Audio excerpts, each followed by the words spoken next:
My neighbor Earl had an antenna in his garage.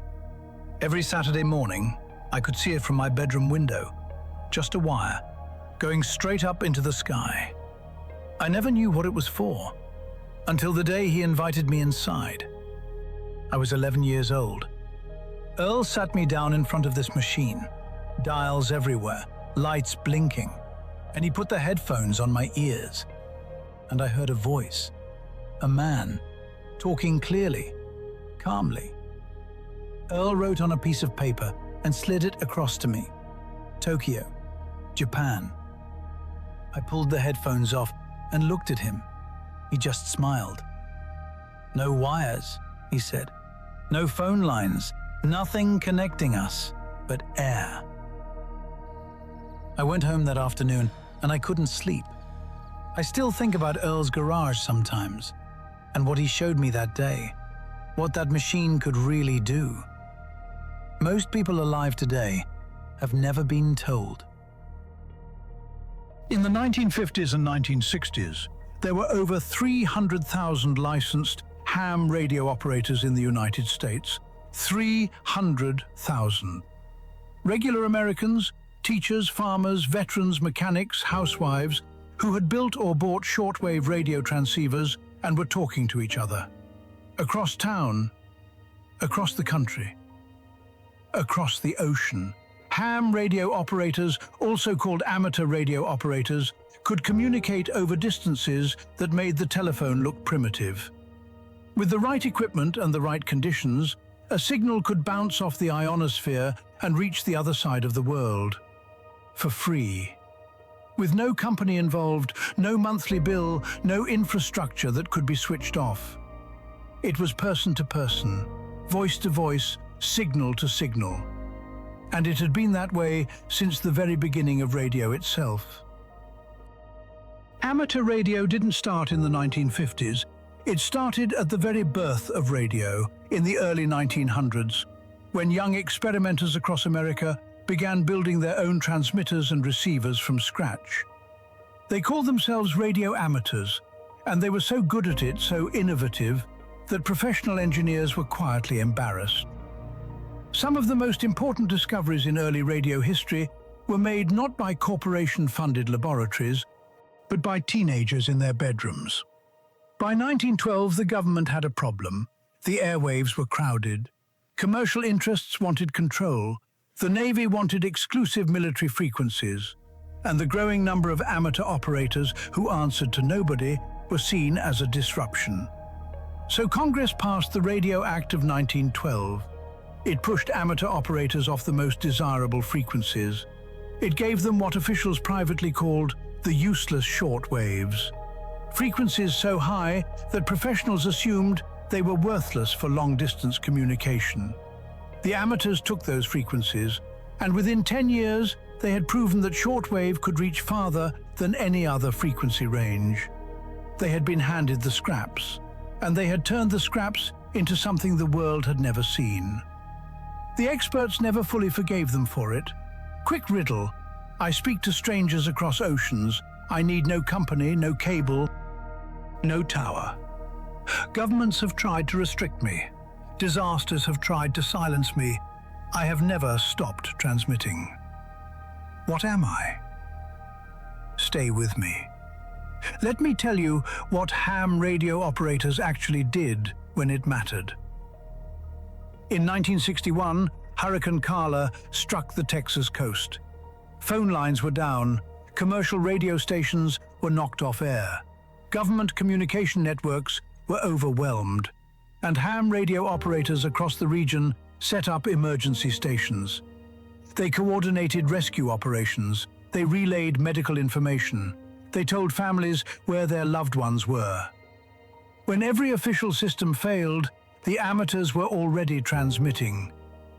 On September 11, 2001, cell phone networks in New York City collapsed within minutes of the attacks. Towers were overwhelmed, lines were jammed, people couldn't reach their families.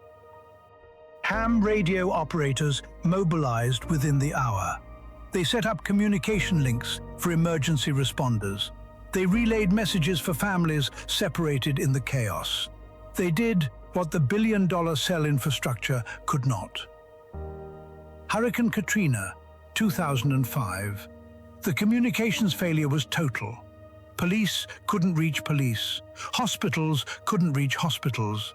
FEMA's own radio system failed. The after-action report from the Department of Homeland Security stated plainly, amateur radio operators provided the only reliable communication in some of the hardest-hit areas. Not a backup, not a supplement, the only reliable communication. The riddle answer, ham radio. The signal that has never stopped transmitting. Now I want you to think carefully about today. Every conversation you have goes through a server. Every message you send passes through infrastructure owned by 3 or 4 corporations. Your phone depends on towers. Your internet depends on cables. Your emergency alerts depend on systems that require functioning power grids and active satellites. And here is the thing nobody at any of those companies will say out loud. All of it can go down at once. A severe solar storm, the kind the Earth has experienced before and will experience again, could take down satellite systems and power grids across the Northern Hemisphere. A coordinated cyber attack on infrastructure, a cascading grid failure. It has happened on smaller scales. It will happen on larger ones. And in that silence, the ham operator is already transmitting, not because he predicted the disaster, but because he never stopped being ready for it. He never let his skill expire. He never let his equipment gather dust. He understood something Earl understood in 1965. The most reliable communication is the kind that belongs to you alone. Getting started with ham radio today is simpler than it has ever been. The entry-level license, called the technician license, requires passing a 35-question test. No Morse code required anymore. The test covers basic radio theory and regulations. Study guides are available free online. Most people pass within 2 to 3 weeks of casual study. A basic handheld ham radio, a handy talkie, can be purchased for under $30. It fits in a jacket pocket. It requires no tower, no infrastructure, no monthly subscription. Charged once, it can run for days, and with a technician license, you can reach repeater stations that extend your range across an entire state. And here is what nobody talks about. Every ham operator is part of a network, a community of people, many of them older, many of them veterans, many of them with decades of experience, who are ready to communicate when everything else fails. You don't join a corporation when you get your license, you join a tradition. One that goes back over 100 years, one that has never once needed permission from anyone.